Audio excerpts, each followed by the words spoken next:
Selamat pagi Bapak Ibu, sudah bisa mulai ya. Ini waktunya masih ada sekitar 3 menit lagi. Kita tunggu masih ada satu peserta yang belum masuk ya. Nanti begitu teng jam 8 kita mulai ya Bapak Ibu. Sepakat Bapak Ibu sekalian? Ya, Sepakat. terima kasih atas kesepakatannya. Ya, kita mulai. Nah, terima kasih. Assalamualaikum warahmatullahi wabarakatuh. Selamat pagi, semangat pagi Bapak Ibu sekalian. Kita bertemu di dalam sesi tentang pembelajaran pelayanan TBC yang berfokus kepada pasien. Bapak Ibu sekalian, untuk menyemangati acara pertemuan kali ini, nanti kita akan sama-sama membuat beberapa kesepakatan ya Bapak Ibu sekalian. Sebelumnya, nanti saya akan izin share makalah atau materi yang saya akan sampaikan. Apakah materi saya terlihat Bapak Ibu sekalian? Sudah terlihat, Bu. Sudah terlihat ya? Ya, terima kasih. Jadi Bapak Ibu sekalian, dalam 3 jam pembelajaran ke depan, kita akan bersama-sama diskusi tentang pelayanan TBC yang berpusat pada pasien. Ini adalah bagian dari pelatihan penanggulangan TBC yang telah Bapak Ibu ikuti. Ini hari keberapa Bapak Ibu sekalian? Wah, Alhamdulillah Bapak Ibu sudah memasuki hari ketiga untuk melanjutkan pertemuan kali ini. Nah, sebelum lebih lanjut, boleh ya kita kenalan dulu. Mungkin sebagian dari Bapak Ibu udah kenal dengan saya, karena saya sebelum bergabung di Widya Iswara, sebelumnya saya pernah di jajaran dinas kesehatan. Saya lihat di situ ada Pak Erik, ada Pak Riki, oh teman lama saya, ketemu lagi kita di sini. Nah, untuk Bapak Ibu, yang belum mengenal saya, silahkan bisa mengakses dan mencermati beberapa alamat email dan beberapa alamat email, ada alamat email maupun medsos yang tertera di dalam tayangan ini, ataupun bisa menghubungi saya lewat WA. Nah, tentu Bapak Ibu sekalian, ini sengaja saya tampilkan beberapa logo ini menunjukkan saya adalah alumni dari beberapa fakultas yang ada di Indonesia dan beberapa logo terkait dengan kegiatan saya di beberapa organisasi di bidang kesehatan maupun di kewidyaiswaraan. Baik Bapak Ibu sekalian, sebelum kita mulai pembelajaran kali ini, kita berdoa sebentar ya Bapak Ibu. Berdoa mulai. Doa selesai. Nah, Bapak Ibu, saya berikan hadiah nih untuk supaya semangat pagi gini. Tolong saya minta cakepnya ya Bapak Ibu sekalian. Boleh ya? Terima Ya, kasih. Bu. Jalan-jalan ke kota tua. Cakep. Jangan lupa membeli roti buaya. Bapak Ibu yang keren luar biasa, semangat untuk belajar bersama. Cakep. Satu lagi ya Bapak Ibu sekalian ya. Ke pasar Minggu membeli ketupat. Mampir Ragunan naik Transjakarta. Nakes TBC yang penuh semangat. Selamat berbagi ilmu, semoga berguna. Cakep. Terima kasih atas cakepnya Bapak Ibu sekalian. Nah, Bapak Ibu, saya apa kan tadi Bapak Ibu menyampaikan sudah 3 hari pembelajaran. Tentunya sudah dibentuk presiden kelas nih. Siapa Pak? Bapak presiden kelas kali ini, angkatan ketiga tahun ini untuk pembelajaran pelatihan TBC. Oh, ternyata Pak Riki. Ya, kita sama-sama membuat yel-yel ya Pak Riki, supaya nanti saya coba bacakan, nanti Bapak Ibu silahkan mengikuti. Yel-yel ini supaya tambah semangat untuk perang terhadap TBC. Kalau saya bilang semangat pagi, nanti Bapak Ibu langsung menyambut dengan kata-kata pagi, pagi, pagi, luar biasa, tetap semangat, pasti bisa. Kemudian nanti dilanjutkan dengan tos TBC. Temukan TBC, obati sampai sembuh. Siap Bapak Ibu sekalian? Baik, kita mulai ya. Semangat pagi, pagi, pagi, pagi, luar biasa. Tetap semangat, pasti bisa. Nah, tos TBC, temukan TBC, obati sampai sembuh. Terima kasih atas semangatnya. Kita berikan love, love, love, love. Mantap, luar biasa. Nah, Bapak Ibu, kali ini bicara tentang pelayanan tuberkulosis atau TBC. Pembelajaran ini adalah mengkaitkan penyakit TBC dengan keterkaitan pengertian tentang hak asasi manusia atau HAM gender dan bentuk stigma yang kadang masih terjadi di masyarakat, dan tentunya dampak dari itu semua adalah kekhawatiran kita terhadap adanya diskriminasi. Untuk mengetahui apakah nanti kita bisa menerapkan pelayanan terbaik, tentu kita perlu mengikuti kegiatan ini dengan hasil yang arahnya adalah menentukan langkah-langkah apa dalam pelayanan TBC yang berpusat kepada pasien. Nah, Bapak Ibu, indikator dari hasil kita belajar nanti adalah peserta bisa mampu menjelaskan aspek gender dalam tata laksana penyakit TBC, menjelaskan pengertian tentang hak asasi manusia, gender, bentuk stigma, dan menentukan langkah-langkah pelayanan TBC yang berpusat pada pasien melalui hak asasi manusia dan pencegahan stigma. Nah, Bapak Ibu sekalian, tadi saya sudah perkenalan. Selanjutnya saya ingin Bapak Ibu bisa ya nanti berkenalan. Silakan nanti mengakses link yang akan saya sampaikan di chat room. Kemudian Bapak Ibu selain menuliskan nama juga tolong tuliskan apa kata-kata inspiratifnya. Silakan Bapak Ibu sekalian. Wow, ini nanti sudah muncul nama yang saya lihat di sini, ada Ardia sudah masuk. Terima kasih, luar biasa.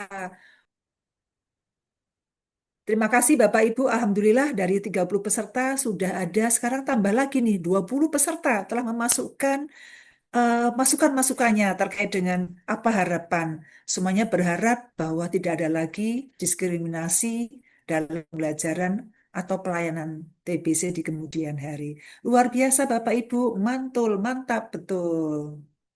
Nah, selanjutnya kita coba mengupas sedikit atau kenapa kok TBC itu penting. TBC itu adalah istilah di awam yang kita tahu bersama, tetapi kepanjangannya adalah tuberkulosis. Semuanya kita semua sama-sama tahu karena TBC ini penyakit yang lama menular dan bisa dicegah dan bisa disembuhkan. Nah, kenapa menjadi penting? Kita tahu bahwa situasi Indonesia termasuk dunia saat ini tidak baik-baik saja untuk penyakit TBC. Bahkan Indonesia menjadi penyumbang kedua terbanyak kasus TBC di dunia setelah India. Ada sekitar 1 juta lebih pasien TBC setiap tahun dan ada kematian yang juga sangat luar biasa. Tentu ini bukan sesuatu yang sederhana atau mudah. Kita perlu bersama-sama untuk memeranginya. Bahkan waktu itu Bapak Presiden Jokowi waktu itu telah mencanangkan goalnya adalah eliminasi penyakit TBC di tahun 2030. Dan tahun ini Pak Presiden kita Pak Prabowo Subianto juga sangat perhatian terhadap pengendalian pemberantasan penyakit TBC. Nah, Bapak Ibu, bagaimana dengan Jakarta? Kita tahu bahwa Jakarta juga memberikan kontribusi angka prevalensi TBC yang signifikan dari tahun ke tahun. Kita tahu bersama bahwa Jakarta dengan berbagai magnet pemanisnya, banyak sekali orang mencari penghidupan. Ada lebih 2 juta orang tiap hari datang ke ibu kota. Dan 1 juta lebih di tahun 2024 yang datang memakai kereta. Bapak Ibu bayangkan, di dalam gerbong-gerbong kereta menyimpan banyak. Kalau ada satu di antara pemakai kereta itu yang positif TBC, apa akibatnya? Tentu akan membahayakan. Apalagi kalau sampai di antara pasien itu tidak berani mencari upaya pengobatan. Untuk itulah kita bicarakan tentang TBC. Nah, Bapak Ibu, sebelum lebih jauh tentang bagaimana nanti keterkaitannya, apa kira-kira Bapak Ibu berkenan share pemahaman tentang hak asasi manusia? Tentu Bapak Ibu sekalian sudah tidak asing ya. Kita sudah lama atau sering mendengar apakah itu di melalui media atau di pembicaraan-pembicaraan di antara teman. Atau mungkin karena kita ada di layanan, sering sekali mendengar, memberikan apa, mendapatkan masukan dari para pasien terkait dengan hak-hak pasien ya. Nah, kaitannya dengan HAM. Mungkin ada yang berkenan share? Wah, terima kasih Pak Rudi. Silakan Pak Rudi sebagai volunteer pertama. Ya, bagus sekali Pak Rudi, luar biasa. Mungkin ada rekan lain yang akan menyampaikan, Bapak Ibu sekalian, apakah itu terkait dengan hak asasi manusia? Ya, terima kasih Bu Ati, sangat bagus atas masukannya. Sekarang kita coba lihat sebenarnya apa hak asasi manusia.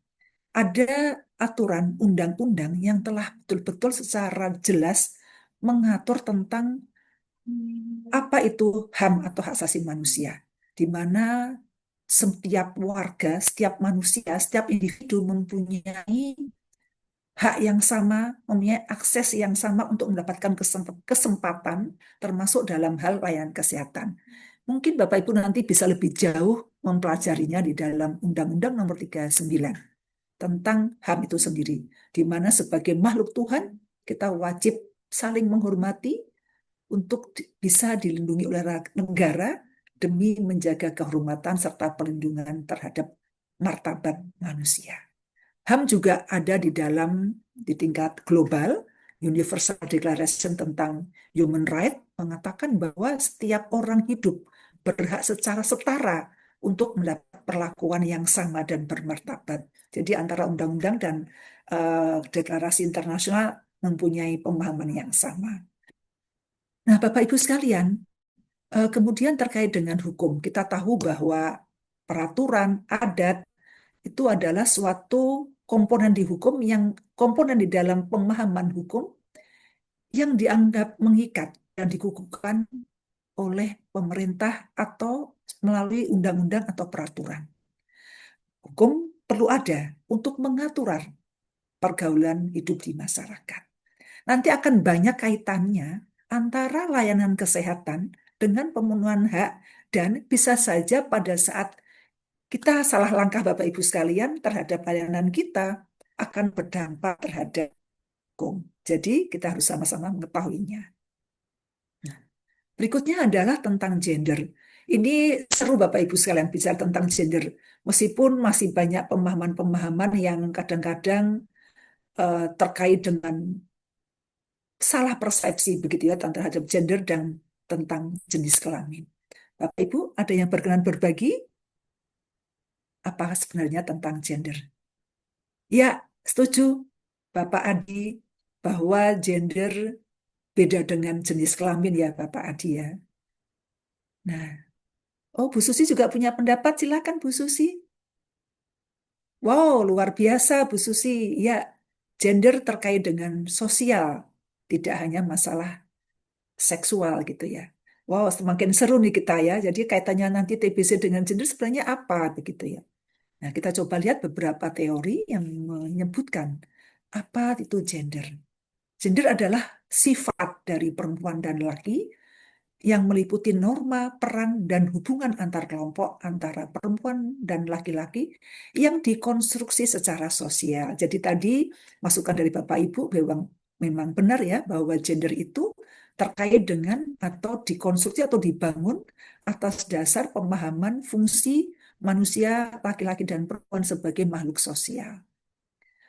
Gender bisa berbeda di satu kelompok. Perbedaan itu bisa karena pengaruh lingkungan sekitar, sosial budaya, atau relevansi dengan zaman. Mungkin fungsi ibu atau fungsi perempuan zaman era Bu Kartini dulu, era sebelum perjuangan Bu Kartini kan seorang perempuan berfungsi sebagai pelengkap pendamping suami. Tetapi dengan sekarang kita tahu fungsi perempuan sangat-sangat luar biasa termasuk di ranah yang seharusnya adalah di laki-laki. Istilah gender merujuk kepada perbedaan karakter dan itu sekali lagi dipengaruhi secara konstruksi bagaimana sosial budaya, status, posisi, dan perannya di masyarakat. Nah, untuk lebih jelasnya Bapak Ibu sekalian, ini memang sering sekali beda-beda tipis Bapak Ibu sekalian antara seks jenis kelamin dengan gender. Jenis kelamin atau seks itu terkait dengan masalah yang tetap anatomi biologi seseorang. Jadi karena kita di bidang kesehatan, mungkin ada yang berkenan menjelaskan apa itu jenis kelamin atau seks? Ya, betul sekali kalau jenis kelamin atau seks itu terkait laki-laki dan perempuan. Beda kromosomnya ya Bapak Ibu sekalian, betul sekali. Ya, selain beda kromosom, Bapak Ibu sekalian, apalagi yang berbeda antara laki dan perempuan? Ya, hormon. Kalau perempuan estrogen, laki-laki testosteron. Terima kasih, Bu Dia. Selain itu juga organ reproduksi. Jadi, seks atau jenis kelamin adalah tentang sifat biologi dari laki-laki dan perempuan yang memang tetap tidak berubah sepanjang kehidupan.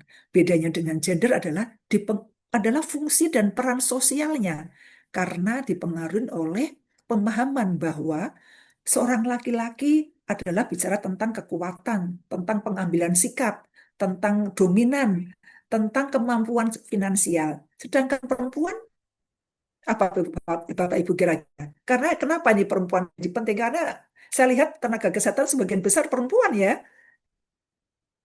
Ya, udah angkat tangan resen. Saya lihat tadi Pak Dion. Ya, silakan Pak Dion. Iya, perempuan dikonotasikan lemah lembut, bergerak di bidang jasa, pelayanan, termasuk di bidang kesehatan tadi ya. Iya, betul sekali. Ya, setuju. Ya, jadi kalau gender tadi bisa berubah sesuai dengan lingkungan sosial atau waktu atau tempat sesuai dengan kondisi yang membentuknya. Sedangkan seks atau jenis kelamin tetap karena sifatnya anatomi dan biologi. Jadi sekarang kita sedikit atau sudah paham ya Bapak Ibu sekalian tentang gender. Nah, berikutnya tentang stigma. Bapak Ibu lihat ini menarik sekali. eh Siapa nih yang berkenan share pemahaman tentang stigma? Oh, silakan Bu Ratu. Ya, labeling. Ya, ada yang bisa menambahkan lagi? Siap. Wow, luar biasa. Tentang konotasi negatif. Ya, coba kita lihat ya, sebenarnya apa yang dimaksud dengan stigma. Ada berbagai teori. Kita coba lihat dulu di dalam Kamus Besar Bahasa Indonesia. Stigma adalah memberikan label sosial, di mana konotasinya adalah sesuatu label yang bersifat pandangan buruk atau mendiskreditkan seseorang. Sedangkan beberapa teori dari Eliot menyimpangkan bahwa stigma adalah suatu penyimpangan terhadap penilaian kepada suatu kelompok masyarakat terhadap individu tertentu yang salah pada saat interaksi sosial. Dan menurut teori yang lain mengatakan bahwa stigma adalah ketidaksetujuan seseorang maupun sekelompok orang berdasarkan karakteristik tertentu yang membedakan atau keberadaan mereka menjadi tidak diinginkan. Ya, apa Bapak Ibu yang bisa kita simpulkan tentang stigma ini? Ya, betul sekali, memberikan labeling yang negatif. Itu poin utamanya. Yang tentunya banyak sekali faktor ya yang mempengaruhi kenapa seseorang itu bisa mengejas atau menstigma seseorang. Mungkin ada yang bisa share faktor-faktor yang mempengaruhi stigma? Iya, terima kasih Bu Hai. Stigma terkait dengan pemahaman yang belum utuh ya, terpotong sehingga bisa melabel seseorang dengan salah. Terima kasih Bu Hai. Nah, sekarang kaitannya stigma dengan penyakit TBC. Bapak Ibu sekalian, kita tahu sama-sama tahu ya bahwa TBC ini pengobatannya kan jangka pendek tapi panjang ya karena minimal 6 bulan. Nah, orang biasanya bangga atau tidak Bapak Ibu sekalian kalau kena penyakit TBC? Gimana Bapak Ibu selama ini yang telah menangani penyakit TBC? Iya, benar sekali Bu Ida bahwa sebagian malu atau tidak terbuka menceritakan.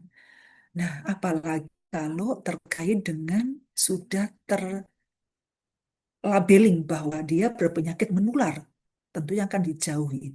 Nah, Bapak Ibu sekalian perlu hati-hati sebagai tenaga kesehatan yang di terdepan, stigma berdampak negatif terhadap status kesehatan seseorang, apakah itu status fisik, mental, maupun secara psikologis. Juga stigma ini terkait dengan hukum loh Bapak Ibu sekalian, karena pelanggaran terhadap HAM apabila kita melakukan labeling yang salah. Nah Bapak Ibu sekalian, stigma dapat membuat orang enggan mencari pertolongan layanan kesehatan saat ini. Bapak Ibu coba bayangkan, tadi ilustrasi kita sama-sama lihat Jakarta dengan pendatang tiap hari 2 juta penduduk. Apabila di antara pendatang itu tadi terstigma karena tidak berani melakukan upaya pencarian pertolongan, kira-kira apa yang terjadi? Eliminasi TBC tidak akan tercapai ya Bapak Ibu sekalian ya, karena akan jadi dan kita perlu sama-sama memahami apa itu stigma dan bagaimana mengedukasi masyarakat terkait dengan stigma ini di penyakit penyakit menular terutama penyakit TBC.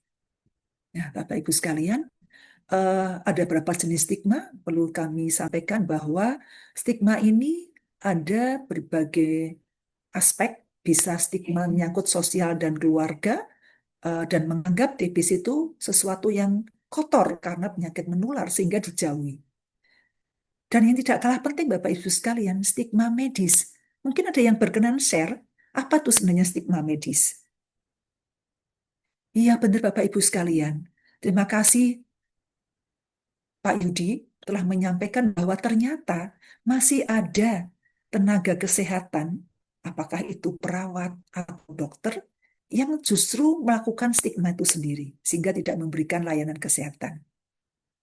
Stigma medis ini juga terkait dengan masalah takutnya pasien terkait dengan efek samping dari pengobatan, karena yang jangkanya cukup panjang tadi. Kita sama-sama tahu bahwa pada TB yang tertentu atau TBC yang tertentu adalah bisa sampai 2 tahun ya Bapak Ibu sekalian. Nah, selain dua stigma tadi, stigma di pekerjaan dan ekonomi juga bisa terjadi. Bapak Ibu ada pengalaman yang menarik? Wow, ini saya lihat dari RSUD Tarakan. Iya, Dokter Dian, silahkan. Iya, betul sekali Bu Dian. Bu Dian menceritakan luar biasa pasiennya mengalami hambatan di pekerjaan karena status TBC-nya.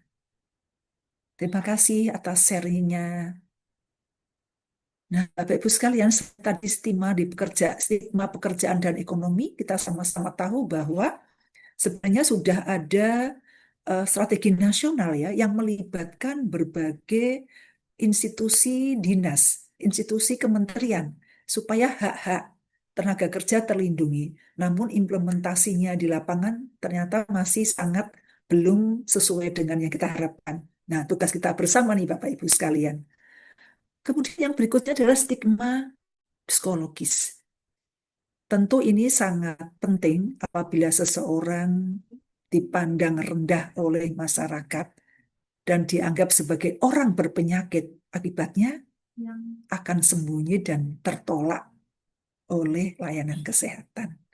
Atau bahkan ada yang sampai harus melakukan isolasi karena status berpenyakit tadi. Jadi stigma ini perlu dipahami karena kita sama-sama lihat eh, berdasarkan informasi pengalaman Bapak Ibu sekalian, ternyata masih ada di tengah-tengah kita. Bapak Ibu, ini saya coba cuplik di halaman webnya Perkumpulan Pemberantasan Tuberkulosis Indonesia. Dalam laporannya, tim PPTI ini menyampaikan bahwa pasien-pasien TBC-nya ini masih sering mengalami stigma di keluarga. Jadi keluarga itu sendiri yang kadang-kadang masih melakukan stigma. Dan juga disampaikan di dalam halamannya, PPTI menyampaikan ada beberapa pasiennya yang ditolak di rumah sakit swasta karena penyakit TBC resisten obat. Luar biasa. Nah, selanjutnya Bapak Ibu sekalian, kita akan melihat atau mencermati cuplikan berikut ini.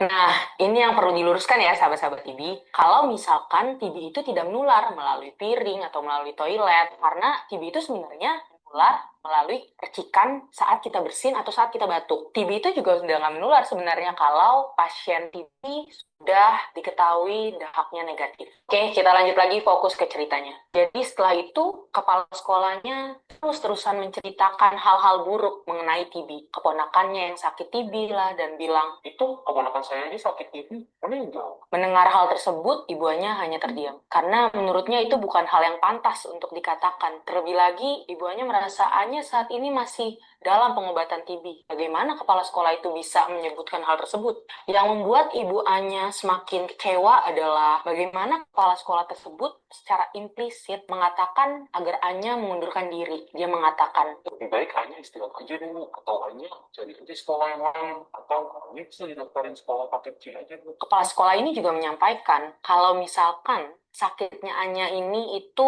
berisiko untuk sekolah. Jadi Anya lebih baik beristirahat di rumah dan juga kepala sekolahnya menyarankan beberapa hal sampai pengunduran diri Anya.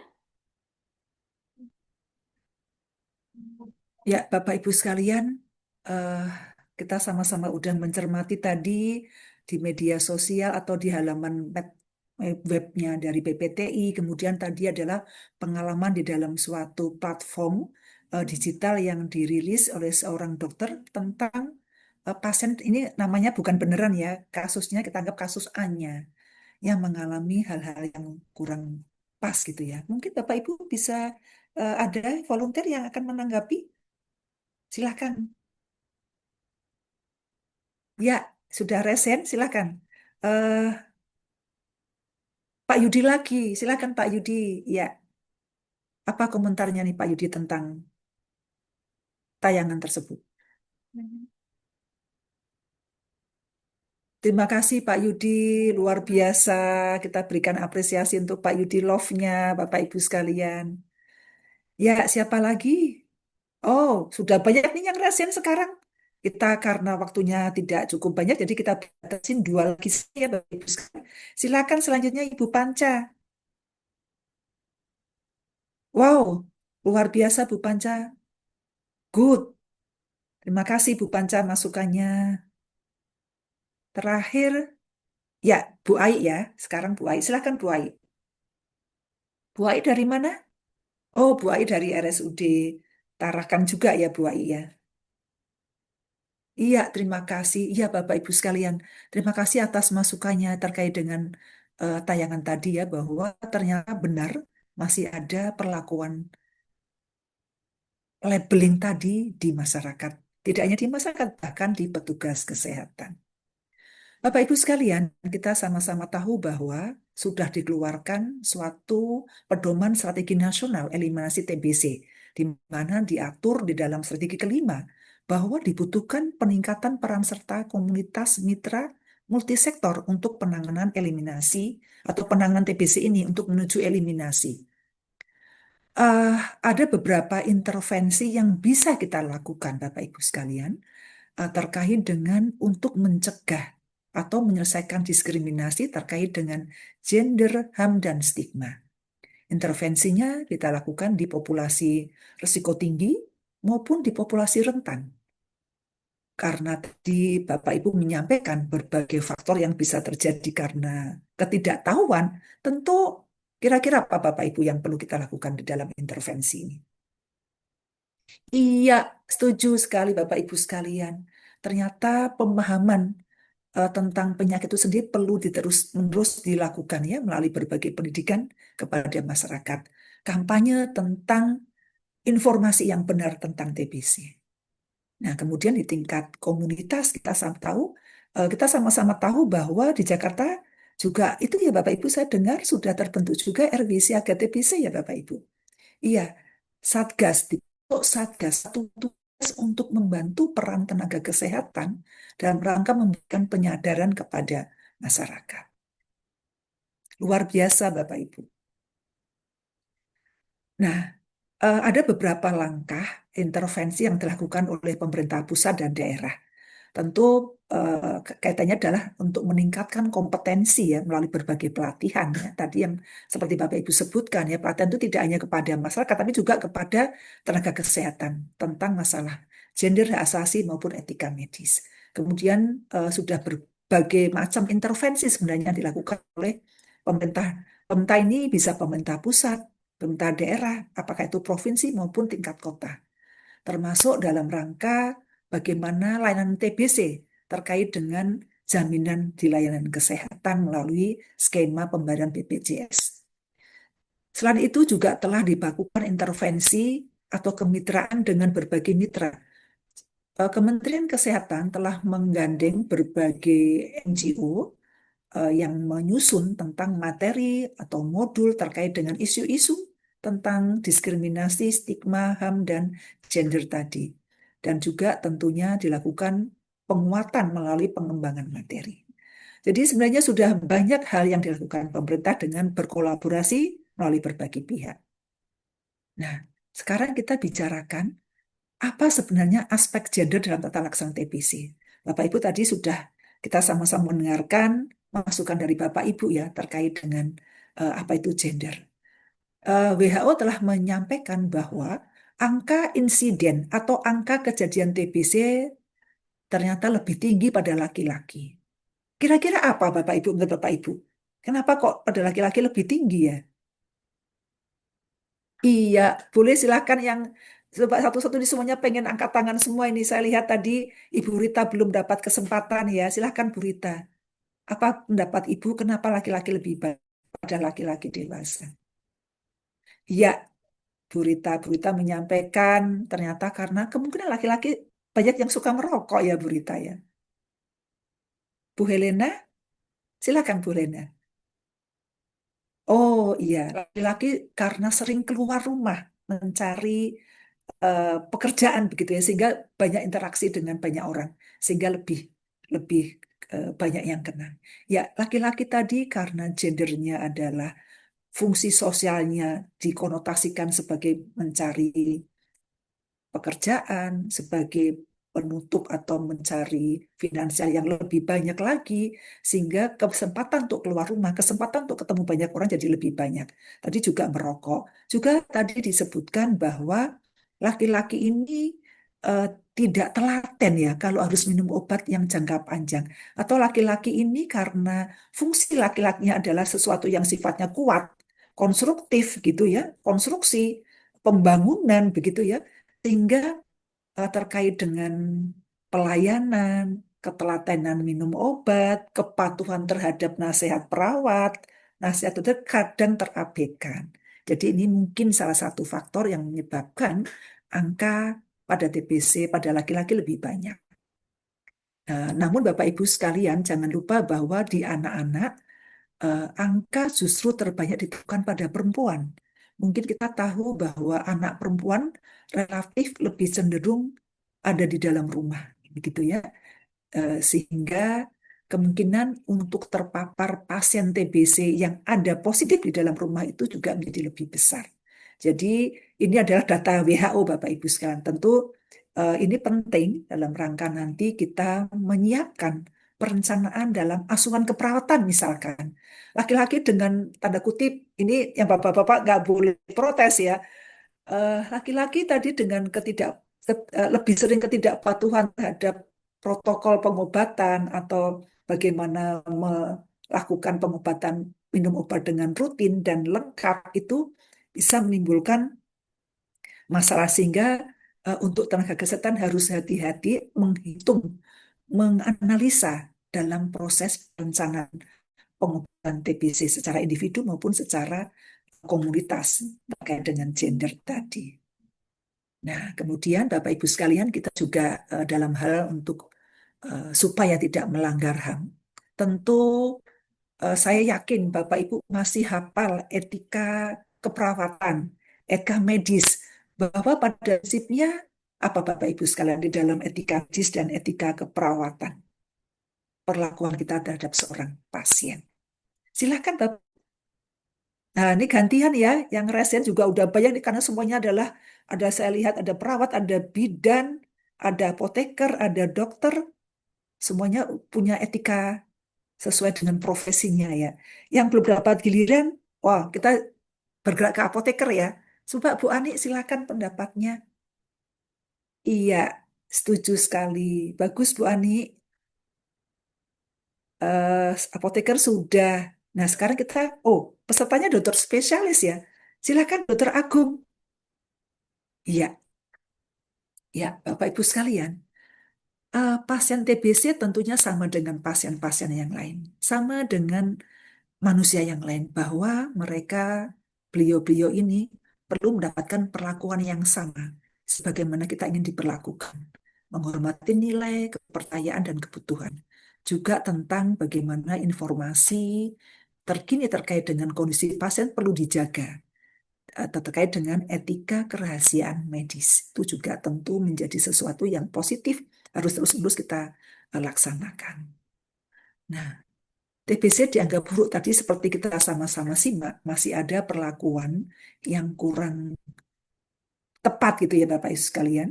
Contohnya waktu kehadiran dokter yang tidak tepat, aspek komunikasi yang kurang baik, lamanya pelayanan, administrasi, serta karena penyakitnya TBC, dokternya tidak ramah. Nah, ini tentu hal-hal yang perlu kita sama-sama pelajarin.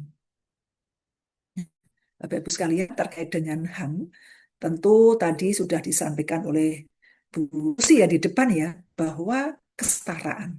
Nah, demikian juga dengan pasien TBC. Tidak boleh lagi atau tolak diskriminasi. Perlu dijaga kesetaraan.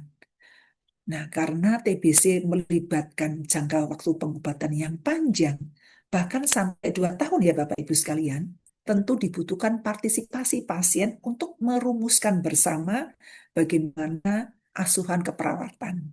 Perlu sama-sama kita dengarkan, termasuk melindungi kerahasiaan medis. Karena begitu terbuka, tentu tidak hanya berdampak terhadap Bapak Ibu sebagai pemberi layanan, tetapi juga terhadap pasien itu sendiri yang tentunya berdampak secara luas kepada status eh, kesehatannya yang tentu bisa menimbulkan diskriminasi. Nah, yang tidak kalah penting adalah kesiapan kita terhadap masalah pengaduan, termasuk fasilitas ramah pasien, menjaga tadi selain gender juga terkait dengan, ya betul Bapak Ibu, tadi saya diingatkan disabilitas. Contoh-contoh di lapangan tentang pendampingan TB, TBC telah banyak ya Bapak Ibu sekalian. Saya lihat Jakarta ini luar biasa ya, dengan adanya RW Siaga, pendampingan TBC dengan pelibatan peran serta masyarakat juga sangat terlihat. Termasuk bagaimana kita cepat merespon apabila ada aduan yang perlu kita tindak lanjuti terkait dengan masalah kalau seandainya ada stigma, kalau seandainya ada diskriminasi di lapangan. Luar biasa Jakarta. Wow, puskesmas itu juga sudah mendapatkan penghargaan ya. Kemarin saya membaca minggu lalu bahwa ada satu puskesmas mendapat penghargaan dari Kementerian Kesehatan. Oh iya, diingatkan saya Puskesmas Pademangan. Kita berikan aplaus apresiasi kepada Pademangan yang telah mendapatkan layanan terbaik untuk layanan TBC dari Kementerian Kesehatan. Itu contoh-contoh inovasi Bapak Ibu sekalian ya. Saya yakin Bapak Ibu sekalian banyak sekali inovasi yang telah dilakukan untuk masalah pendampingan pasien TBC ini. Wow, udah ngerasain ini siapa itu? Dari Kramat Jati, Dokter Indah. Silakan Dokter Indah. Oh, wow, luar biasa. Dokter Indah menyampaikan bahwa dapat kunjungan dari Bapak Menteri Kesehatan karena di Kramat Jati telah melakukan pelayanan yang one stop service ya untuk layanan TBC dengan HIV. Ini menjadi pemodelan. Plus untuk Bu Indah, terima kasih. Juga untuk para pembinanya nih, selain puskesmas tentunya pembina dari suku dinas, dari dinas kesehatan ya. Luar biasa, Jakarta sepertinya udah siap nih melakukan eliminasi TBC. Iya, contoh-contoh inovasi tadi tentunya akan mempermudah kita untuk bisa menuju TBC.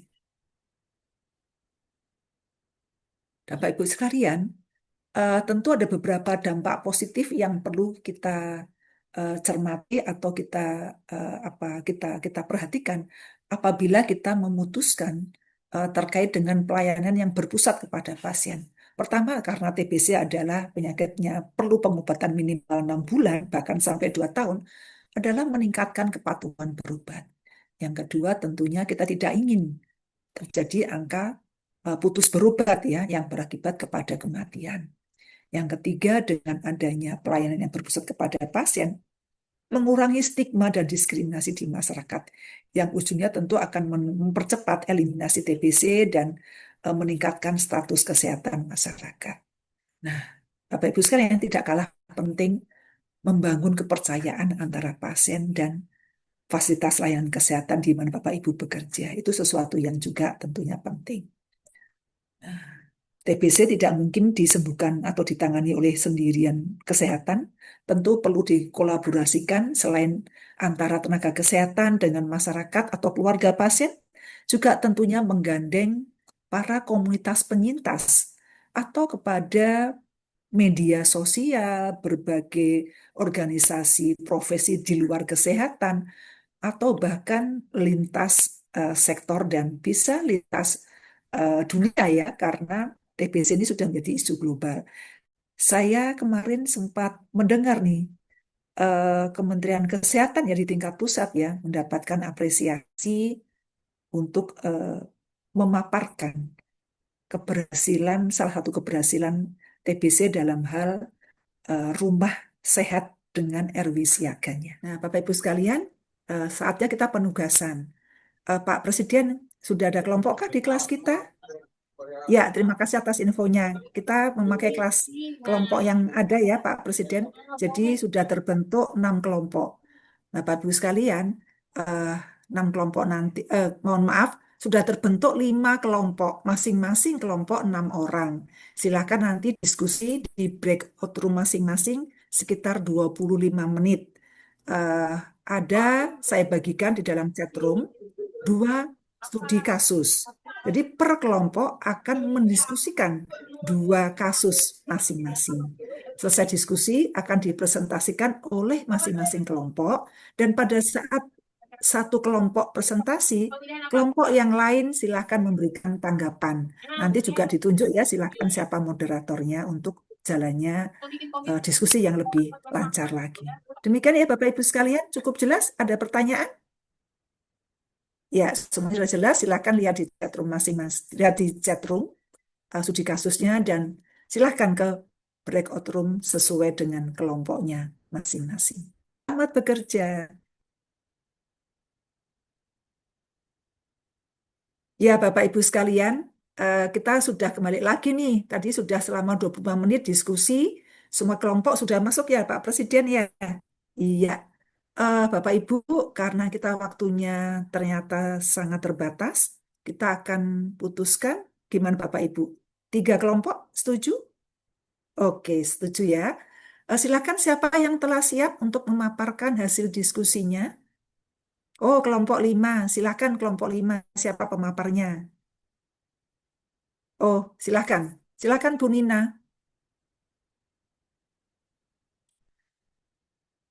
Wah, luar biasa, Pak Mal. Kita berikan aplaus untuk kelompok 5. Berikan, wow, mantap. Ya, silakan untuk dilanjutkan. Kelompok selanjutnya, siapa? 2 volunteer lagi. Kelompok 1 sudah siap. Nah, baik kelompok 1, silakan.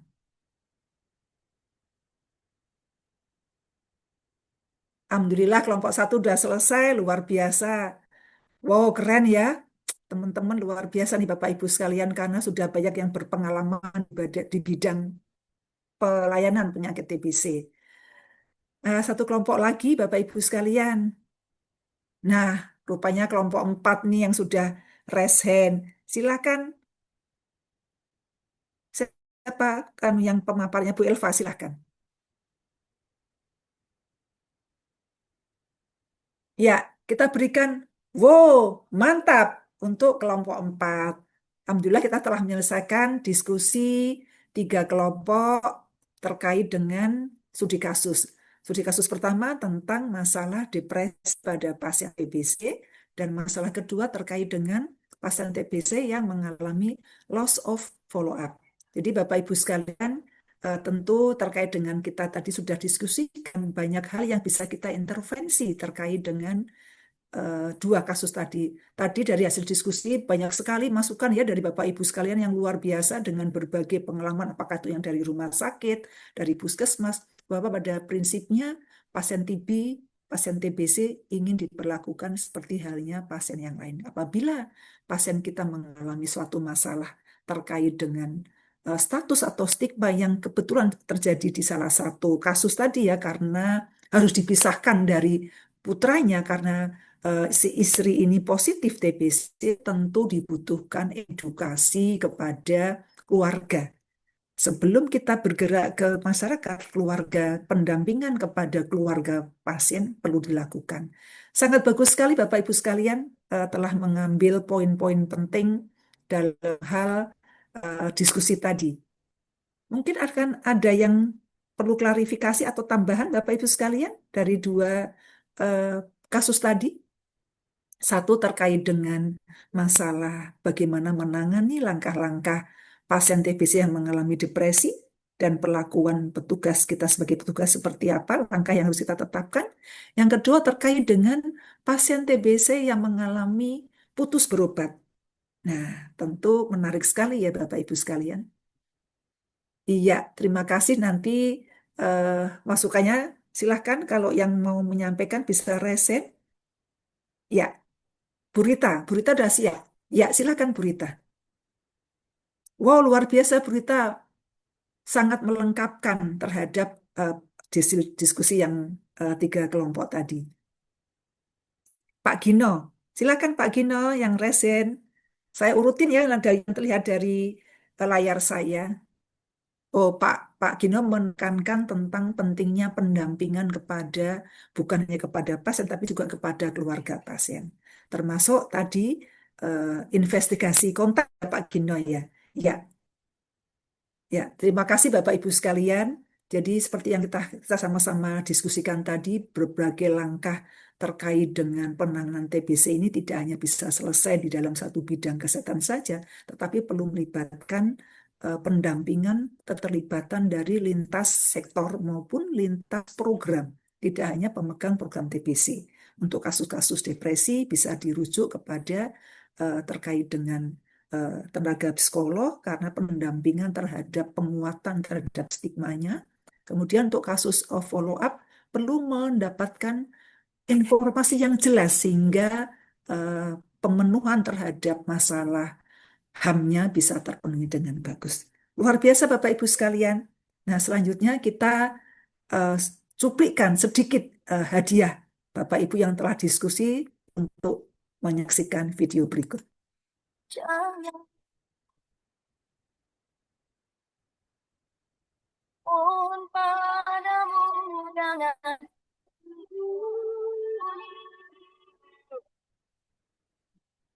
Iya, Bapak Ibu sekalian, sebelum kita menginjak ke kesimpulan, tadi Bapak Ibu sudah menyaksikan ya potongan video tadi. Karena saya lihat di video tadi adalah anak-anak milenial ya, usianya masih sangat muda-muda.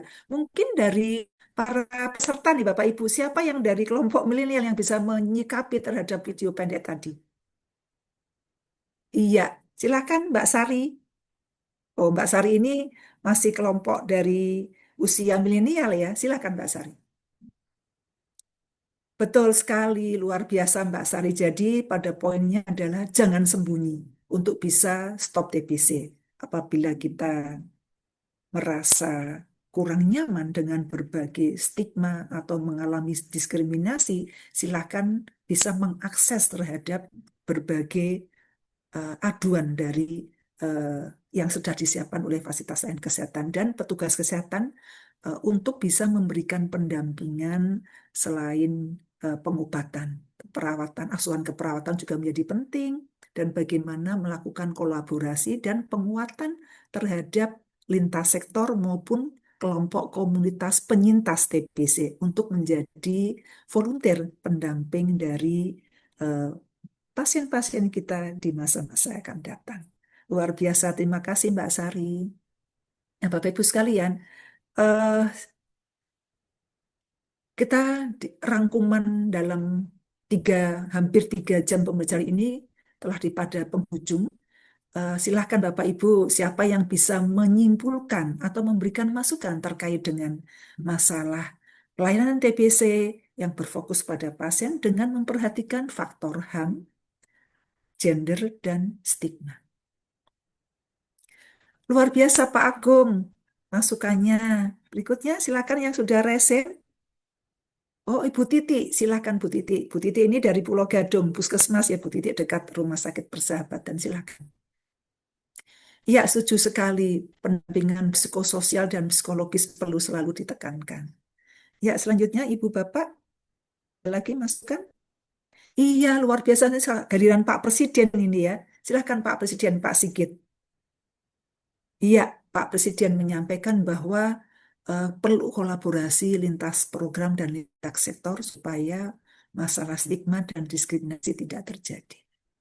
Nah, Bapak Ibu sekalian, kita bisa sama-sama simpulkan dari berbagai masukan yang luar biasa dari Bapak Ibu bahwa penderita TBC, perlakukanlah penderita TBC sebagaimana kita ingin diperlakukan.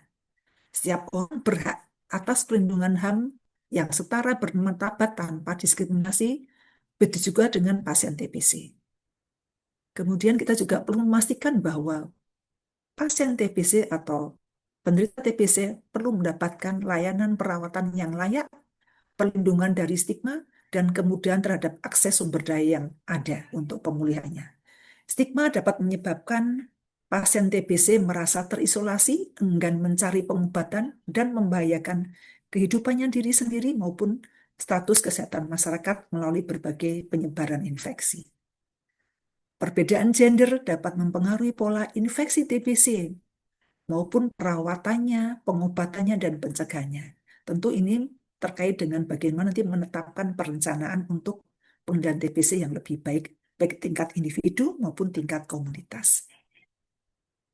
Upaya pencegahan untuk meminimalisasi terjadinya stigma dan diskriminasi pada TBC dibutuhkan kolaborasi berbagai komponen masyarakat, lintas program, lintas sektor, maupun pentahelix. Dan yang terakhir, pencegahan stigma dan diskriminasi bisa dilakukan melalui peningkatan kesadaran masyarakat, melalui berbagai pendidikan, pelatihan kepada masyarakat dan tenaga kesehatan, serta keterlibatan peran serta komunitas penyintas maupun pengembangan jejaring sosial lainnya. Luar biasa Bapak Ibu, kita telah bisa menyimpulkan dari pembelajaran kita secara bersama-sama. Terima kasih atas pengalaman-pengalaman pribadinya, tacit knowledge-nya dari Bapak Ibu yang telah luar biasa. Semoga ini memperkaya kita dalam hal memberikan layanan yang lebih baik lagi. Nah, kita masuk kepada sesi evaluasi. Bapak Ibu silahkan bisa membuka ya. Kita ada kuisis sedikit, nanti silahkan Bapak Ibu, nanti saya share di kolom chat ya Bapak Ibu, silahkan diakses. Ya, saya lihat ini pesertanya sudah masuk banyak, terima kasih. Ya, nanti kita, wow luar biasa, sudah masuk para peserta. Ya, Bapak Ibu gimana tadi merasakan kuisnya? Nah, bagus sekali ya Bapak Ibu. Nah, ternyata sudah ketemu juaranya, luar biasa, apresiasi. Kita berikan bunga. Good, good, good. Ardia, Bu Hayati, dan Bude. Luar biasa, yang lain juga saya yakin pasti juga telah menyelesaikan dengan sangat baik. Nah, Bapak Ibu, terima kasih atas kebersamaannya. Saya berikan sedikit hadiah untuk Bapak Itan dalam hidup adalah guru terbaik yang akan membentuk kita menjadi lebih bijaksana. Setuju Bapak Ibu? Nah, kita tidak ada kata tidak mungkin sebelum kita mencobanya. Terima kasih Bapak Ibu atas kebersamaannya. Saya mohon maaf atas segala kekurangan. Semoga ilmunya bermanfaat. Terima kasih atas semua masukan Bapak Ibu untuk memperkaya, untuk mempertajam diskusi kita pada pagi hari ini. Selamat bekerja, selalu semangat. Terima kasih. TOS TBC, temukan TBC, obati sampai sembuh. Terima kasih Bapak Ibu sekalian. Saya undur diri.